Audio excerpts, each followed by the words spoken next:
राम राम सा हवेला हवेला उठ्यो ने मम्मी कहो कि जा पहला बिस्किट लेना सामे बिस्किट खावा वास्ते सीखे। तो मैं गयो दुकान में बिस्किट ले आयो करे। घरे आने देखियो मैं कि यार ब्याह की तैयारी हाले रही है। ब्याह की तैयारी वे रही है पूरी तैयारी। चा पानी पीधा मौसम हालचाल देखिया।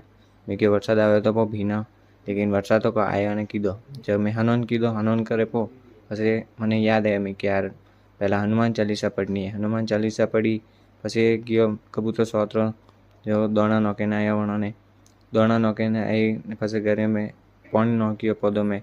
पछी मम्मी हाग नाती थी आजका पर अभी जे मम्मी कहे कि जा पहले पानी लेना हो तो पानी लेवा गयो पीवारो।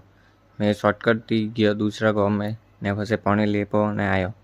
पानी भरे पो पछी घरे आवे पो मारो दोस्त कहो कि हाल 100 रुपया फरे ने आवा पे तो मैं कहो फरा ने हालो कोई नहीं। तो आज रो मिनी ब्लॉग अच्छो लगे तो फॉलो करजो लाइक करजो।